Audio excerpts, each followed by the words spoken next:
Hi, I'm Alabaster Brown, makeup artist to the stars. And today we're going to be doing a really great daytime look. Today we have Esperanza sitting in with us. She very graciously agreed to volunteer her time to this. So we already have Esperanza in her full face foundation. And you can catch all of that in last week's episode about foundation. It's important to start from the top down. That's how you do any good piece of architecture, from the top down. This is the CoverGirl Tree Bark Brown. Starting at the interior of her eyebrows, just working our way up to the arch. Esperanza's arch, actually, it reminds me a lot of my travels through Rome and Italy. It's very characteristic of that sort of Gothic chapel shape, almost like the Kalamata Chapel in Venice. And now we're going to want to do the eyeshadow.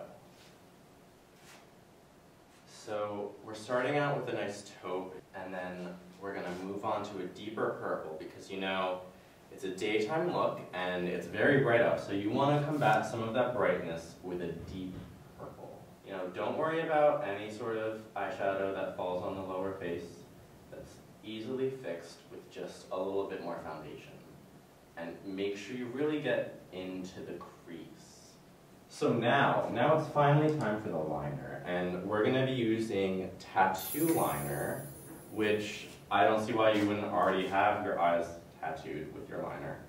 We're just sketching it in. Like a nice modernist painting calls attention to how flat it is, we want to call attention to the nature of the lashes that we're going along with a hairy line. There we go. And then if you're feeling playful that day, just flick it out with a nice little cat eye. Isn't that cute? I'm going to do your waterline actually with this. This is called Scarlet Fever. I'm not sure why because it's purple. So, you know, just really, yeah, just roll your eyes around a bit too.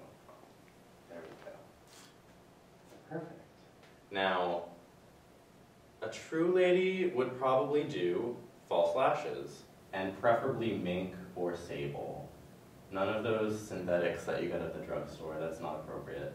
Since we don't have that, we're just going with a light coating of mascara. So this is another double pen. It's got the white mascara on one side, and then the black mascara on the other side.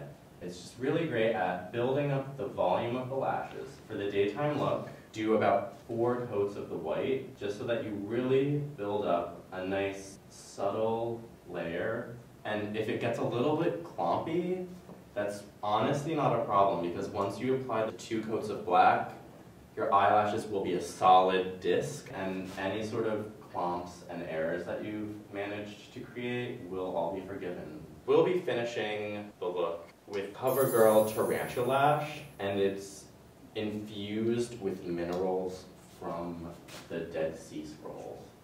And now, the lips. I was thinking we were gonna do a nice purple look to really bring out the purple that we used in the eyeshadow. I have a few different shades here. So this one is actually CoverGirl Too Purple for you. I don't know if you can see, it's not too purple for me. And then we have a similar CoverGirl lipstick. This one is CoverGirl Wish Your Girlfriend Was Purple Like Me. And it's also not purple enough for me. You can see they're vastly different in coloration, and unfortunately they're not what we're going for today.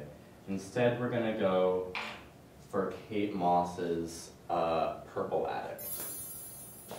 And you're going to start in the center of the bottom lip and just work your way out to the outer corners of the mouth. It's not rocket science. Be liberal with it. Another insider tip is if you have any unsightly sores or ulcers around your mouth, if you just extend your lipstick a little bit outside of your lip line, it's really easy to mask those, all right? And then if you can just,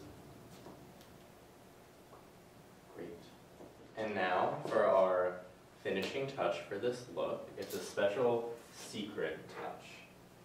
We have right here with us some whole organic Manuka honey made by bees that are non-GMO. This is just a really great finishing touch for the skin to really give that dewy look that so many women just really want for their day-to-day look. Now I like to start at the center of the face, so the nose area. And it's sort of like a circular motion. You just start at the center and just circle your way out. See how just dewy and glistening. See, it looks as if she woke up in a field of wildflowers this morning.